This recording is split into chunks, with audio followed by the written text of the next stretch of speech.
Hello, Hokies. John Laser, as always, exceptionally pleased to be coming to you and be seated next to these gentlemen, the executive director of the Hokie Club on the end, Bill Lanzin, and of course in the middle, director of athletics, Whit Babcock. Guys, thanks for being here first and foremost. Whit, I'm going to start with you. This is amazing, but it's been 2 years basically now for you in Blacksburg. A lot of things have happened. How is Virginia Tech athletics different now than it was the day you got here? First off, when I got here, Jim Weaver and the previous administration deserve a lot of credit. It's really nice to come into an athletic department that's solid, that's sound, that we can keep the best of what we had and then implement some strategic change and do some things. So I feel like we've done that. I'm learning every day, but year 3, which I'm now in, is a little easier than year 1. And I really like the positive momentum we have as a department and a campus, and that credit goes to Dr. Sands too. But just Virginia Tech is an exciting place to be. And just like when you have momentum in a ball game, you want to keep that as well. So we're going to work really hard to keep doing what we've been doing. But in general, I'm very pleased and I like where we are, but we can always get better. Bill, you and I are basically Blacksburg twins in the fact that we started on the very same day in July of 2015. You've been here now 8 months. How have you settled in, and how are things at the Hokie Club now that you have settled in? Well, a couple of things. First of all, it's great to be here. It didn't take me very long to realize that this is a special place. The athletic department, the Hokie Club, the university, and then Blacksburg. As far as the Hokie Club's concerned, I'm very, very blessed to inherit a great staff that are diehard Hokies that have been here for a while, some longer than others. But the main thing that sticks out to me is the passion of the Hokie Club and the passion of our fans. I've been to some other institutions where there seemed to be more of a concern with where my tickets were and not so much concerned about the university as a whole. And here what I found is that our fans want to be the best in everything we do. And that not only is athletics, but that's also the university, which is really neat. I'm also fortunate to have a staff that is willing to work and look at some ways how we can improve on what we've done in the past. Just like any leader coming to a new organization, you want to take a step back and look at how things have been done in the past and see if there's ways to make improvement. And we've been doing that for the last 6 to 8 months, and while we've had some great success, we do believe there are some other opportunities to be even more successful down the road. We've seen a number of pieces come out from an educational standpoint recently about the student athlete and their scholarship. Can you just expand a little bit upon why those pieces are important, why the scholarships, of course, are important, and the whole package in terms of the future of the department? Scholarship is where the rubber meets the road. You know, we're here to provide, first and foremost, education to young people. I'm a big believer in the student-athlete experience and what that teaches, and a scholarship provides so much for these young people. And we as a department, with state funding going down and the cost of attendance going up, our scholarship bill as a department, we pay this money across campus, and we're happy to do it. But that number now, John, is around $14 million a year. 6 years ago, it was around $9 million, so that one line item is very big to us. So the other purpose of it, quite frankly, is to educate our fans and donors to where we'd like their philanthropy to go. When the Hokie Club was first founded back in 1949, and I went back and looked at all the minutes and all those things to get the history, and when the Hokie Club was founded, it was for the sole purpose of funding scholarships. So while we still need buildings and we still need other things, there's a whole lot of messaging that you'll see that will turn us back to our original charge. And it's truly philanthropic, and it makes a difference in the lives of young people, and that's what we're all about. Bill, Whit raises some great points, of course, but what does that mean for the Hokie Club? And I know our donors want to know, is there a way that they can help? Oh, yes, definitely. You know, Whit brought up some great points about what we stand for in Hokie Club, providing education for our student athletes. Just as an example, this past year we raised $9.8 million in annual giving, which is great, but our scholarship costs were over $13.5 million. So there's a gap there of about 4.5. And so we, in the Hokie Club, we are going to put more of an emphasis on the annual giving. And we're going to continue to educate our donor base that when they make the annual gift, it is going towards providing scholarships for those athletes you see on the basketball court, the football field, the baseball field. Because as Whit alluded to, that is why we're here. First and foremost, we are here to educate our student athletes. Whit, do you have any insights as well in terms of the impact of some of the things that Bill was just mentioning in terms of the scholarships and the department? Our entire department's budget is around $75 million. The Hokie Club brings in around $20 million of that. Bill referenced the amounts that come in just for scholarships. And I would at least say this philosophically, and I want our fan base to hear it. while we've hired new coaches and I believe they will do great, we really don't like to use private funding to pay salaries. We feel like that is on us, and certainly we should be able to handle our own payroll. But as far as scholarships, yes, we need some help on that, and that's part of why we're here today, is through the Hokie Club. And yes, people can give to the Hokie Club and help scholarships and also get preferred seating and parking, but we have tons of alumni out there that are maybe too far away that don't have an interest in tickets to games. So we also want to have something to offer them.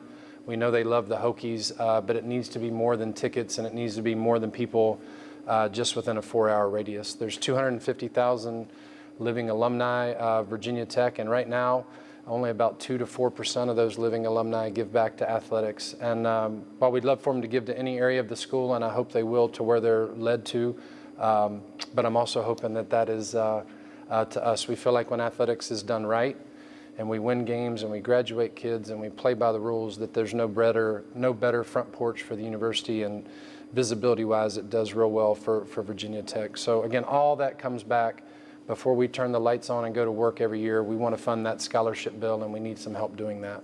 Is this something that you're noticing when you look at other ACC institutions and also countrywide in terms of challenges that institutions are facing? I believe this is a dialogue that a lot of places and a lot of schools are having.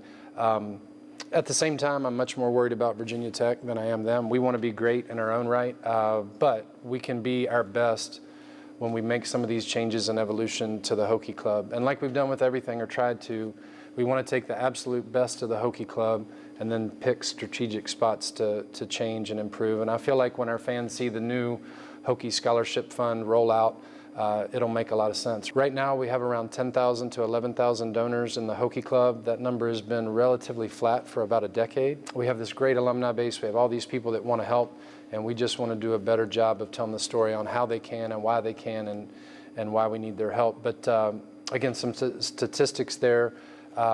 In our conference, just in our conference, for scholarship fund dollars raised, annual dollars raised, we're 11th out of 14, and no Hokies want to finish 11th, certainly not me. And then as far as number of donors, we're 5th in the league, which doesn't sound so bad, but 3 of the 4 ahead of us have 20,000 donors or more, and we only have 10. So competitively, we want to lead the league. Donor-wise, we want to lead the league, and we get asked all the time, hey, I love the Hokies, how can I help? And right now, joining the Hokie Club is the absolute best way people can help. And guys, I know that there's a lot of collaboration that goes into changes, and we've heard some talk about some potential changes coming with the Hokie Club. And I know people are curious, and I would love if you could expand upon what those changes might look like and how they could improve upon some of those figures that you were just alluding to. Yeah, certainly, and I'll answer that, and then Bill can cover some of it too. But also, I want the Hokie Nation to know this is a process that we've looked at for over a year. We've done a lot of peer comparison. Really, one point to note is everything that we're wanting to do that Clemson did back in 2008. And while we want to be the best and we don't need to compare there, things have worked out all right for Clemson. But what we're going to do, what our fan base will see, including this video, is, yes, it's changed, but I would also refer to it as evolution and improvement. And so we want to be very transparent and share with our donor base and fan base what we're up to and why. And so we want to give plenty of advance notice to that. I think some people can expect to see coming in 2017, not this year, but next, is when all of this will go live, and there will be some chances for them to give and do it in different ways and help us out on the scholarship front. So lots of study on the front end.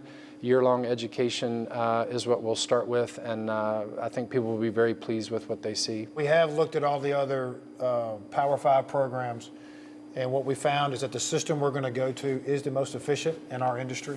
There's a reason why they're all doing it, and we as a staff are very optimistic. We know that it's going to cause some consternation amongst some fans, and I get that because what Whit alluded to about change, but change can be good, and we are excited about it. And we think at the end of the day, if we do a good enough job of communicating that this is about our student athletes and raising dollars so that Whit and our senior executive staff doesn't have to go into our current budget and then make up a difference in scholarships. I mentioned earlier about the gap of about $4 million. When that happens, we have to take money out of the operating budget, which is money we could be investing in all of our different programs. Because again, at the end of the day, we want to pay for all of our scholarships, but we want to win and we want to be the best. And this system is going to allow us to do that. I would add to that too, John, and it's a quote we use in a lot of things, but it's applicable here, and it's a Will Rogers quote, and it was a quote about even if you're on the right track, if you just stand still, eventually you'll get run over. And while we're on the right track, we want to continue to improve and grow, and we just see this as an opportunity for it. So again, some people will see it as change.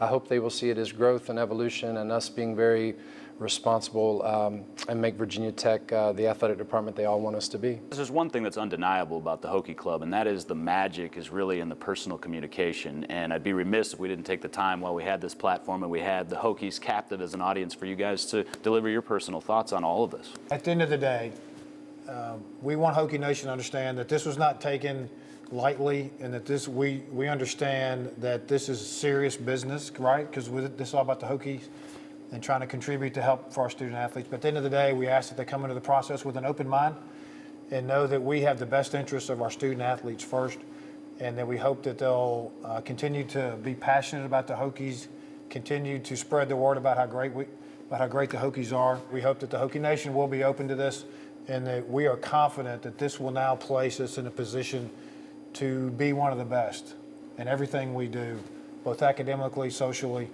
and on the playing fields. Because while we all want all of our student athletes to graduate, we also want us to win on the field. And this new program is going to help us do that.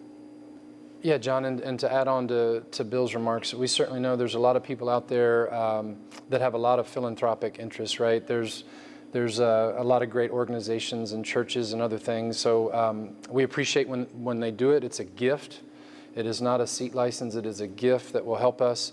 And I assure the Hokie Nation that we'll use it wisely to advance the scholarship efforts and do that. We actually have a saying here that people will hear more of, is that while these young people are Hokies today, we're really about preparing champions for life. And again, the scholarship piece starts with that. But we need everyone's help. There's strength in numbers. Again, every dollar we raise will be reinvested into the program. So if I had any appeal, it's just, hey, we need you. We need anybody and everybody, and it's a good time to get involved. And if you feel led to give, it is a gift, and we'll use it wisely and make the Hokies better, that's for sure. Guys, thank you so much for being with us, and I know I echo that for the Hokies as well. And Hokies, a message, we know that we've disseminated a lot of information, and there will be questions, and certainly this will be a process, and there will be information to come over the next couple of weeks. But we do want to simplify the message down to the fact that we continue your unwavering and consistent support. We continue to ask for that as well. As always, on behalf of these gentlemen, great to be with you, and go Hokies.